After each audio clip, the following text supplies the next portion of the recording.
এই আজরাইল আদম নবীর মাটি নিছে, দায়িত্ব দিছে কে?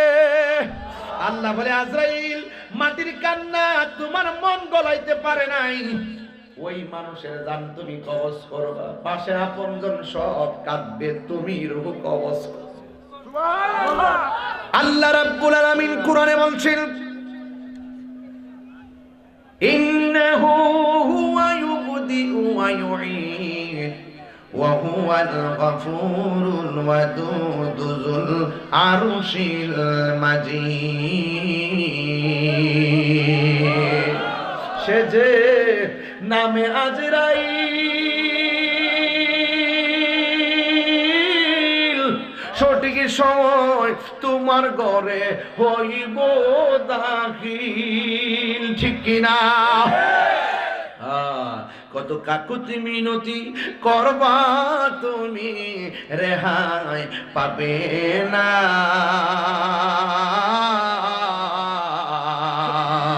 আজরাইলা শিলে কারো কবিয়ত চলবে না রে মানুষ, কবিয়ত চলবে না। তো বানামো গাছটি আছে, আসেনি রে বাজার? ওরে পাতায় পাতায় লেখা আছে মানুষের হায়াত, সেই পাতা রিয়া পড়লে, সেই পাতা রিয়া পড়লে মতের নিশানা। আজরাইল শিলে কারো কফিয়ত চলবে না রে মানুষ, কফিয়ত চলবে না। একটা জবান বন্ধ রাখবেন না, মোহাম্মতে মায়ার সুরে বলুন সুবহানাল্লাহ। গভীর মনোযোগ। আমার নবী, আপনার নবী, দু জাহানের বাদশা, হায়াতুন নবী, জিন্দা নবী, রাহমাতুল লিল আলামিন বলেন মানুষের রূহ নেওয়ার আগে মানুষের একটা সত্রনা শুরু হয়ে যায়, মানুষের একটা মরণ জ্বালা শুরু হয়ে যায়, মানুষের একটা মরণ কামড় শুরু হয়ে যায়। আল্লাহর হাবিব বলেন রূহ নেওয়ার সময় বান্দার যেই কষ্ট হয়, কিন্তু রূহটা নেওয়ার আগে আজরাইলে দাও মারে দাও, এটার নাম হলো সাকরাতুল মাউত। আজরাইলে যখন পূর্ব নোয়াকান্দি ঘরের দরজার মধ্যে আইসা যখন আপনারা দাও মারব,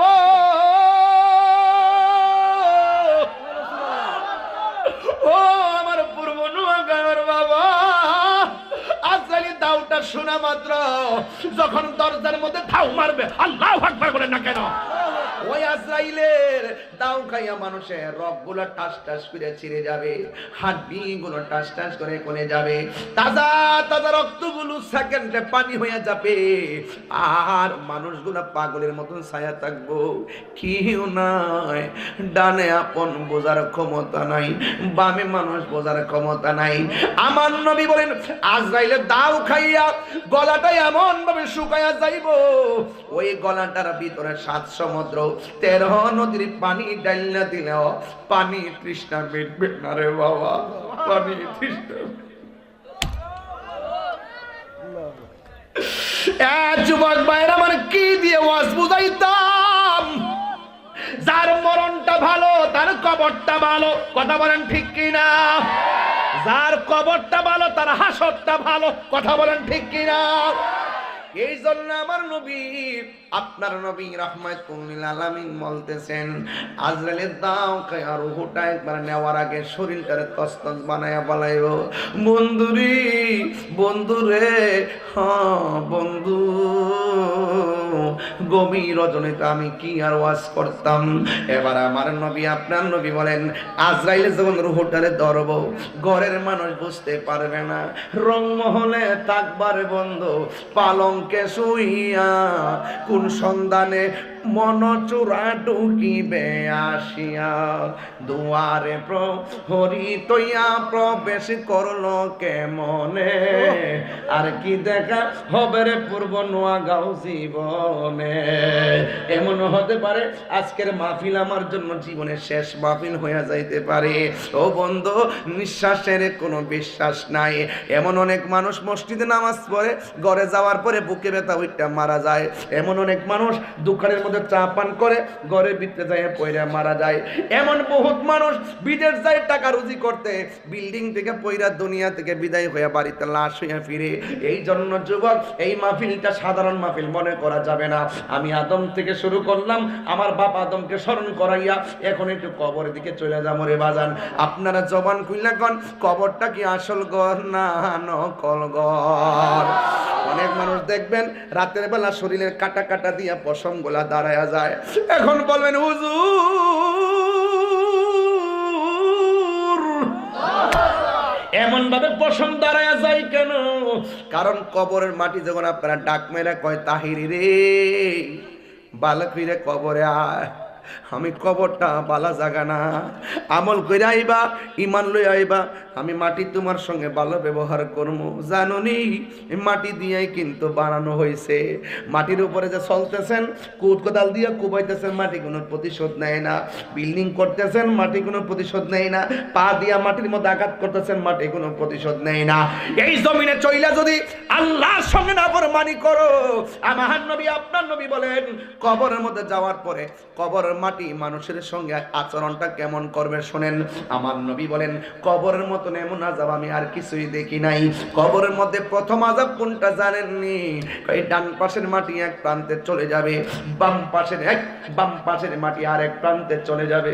দেখছিনি সবার চেহারাটা নীরব হয়ে গেছে, কারণ কবরের কথাটা বড় ডেঞ্জারাস। ঘুমের ঘরে যাওয়ার সময় বলি আল্লাহুম্মা বিসমিকা আমুতু ওয়া আহিয়া, আল্লাহ তোমার নাম নিয়ে আমি ঘুমাইলাম, মরার মতন ঘুমাই গেছি, আল্লাহ তুমি আমারে জিন্দা করে দিও। এমন অনেক মানুষ আছে ঘুমের ঘরে দুনিয়া থেকে বিদায় হয়ে যায়। কথা বলেন ঠিক কিনা?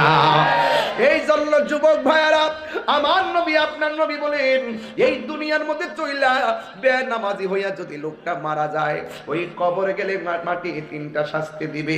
বেনামাজির জন্য কবরে তিনটা শাস্তি। এক নম্বর শাস্তি হলো ডান পাশের মাটি এক প্রান্তে যাবে, বাম পাশের মাটি আরেক প্রান্তে যাবে। দুই পাশের মাটি দুই প্রান্তে যাইয়া এমন ভাবে তোমার চাপা মারবো,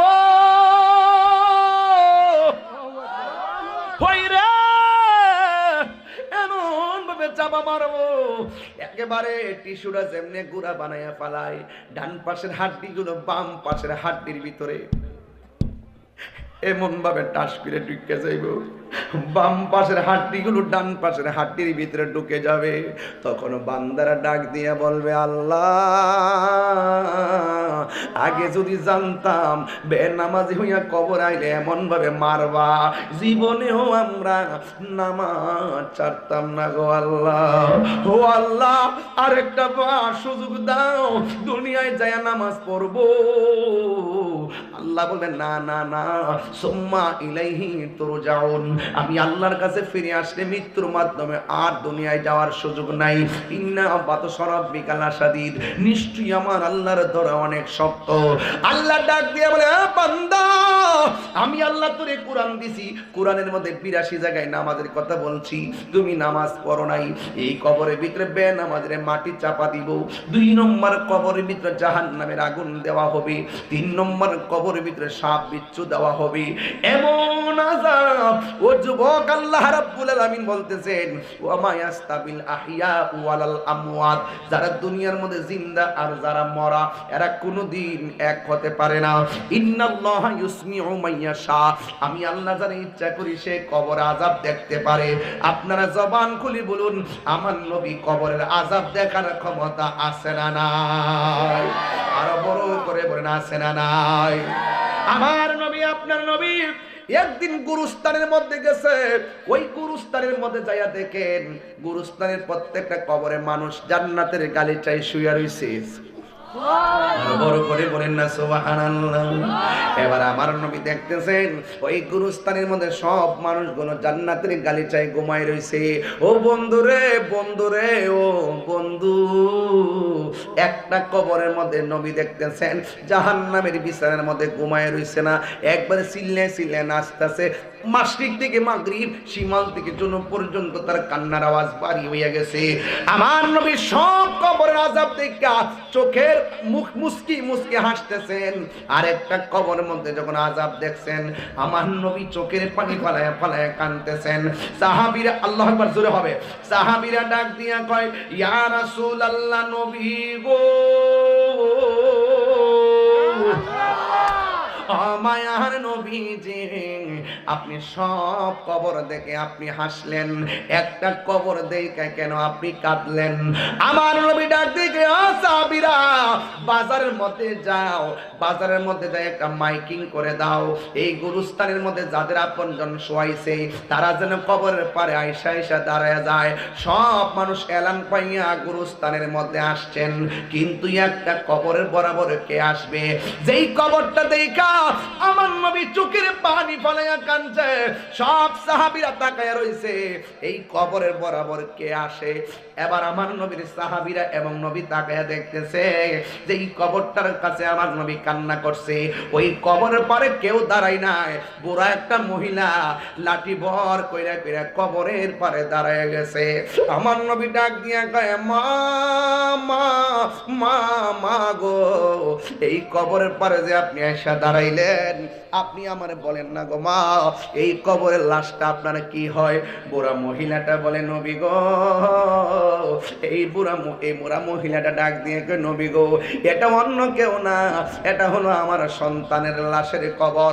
এবার ডাক দিয়ে কয়, মা, আপনার সন্তান কবরে কেমন আছে জানেননি? কয়, আল্লাহ এবং তার রাসূল ভালো জানে। আমার নবী ডাক দিয়ে কি, মা, এই কবরের ভিতরে আপনার সন্তান জাহান্নামের আগুনের বিছানার মধ্যে কাতরাইতেছে।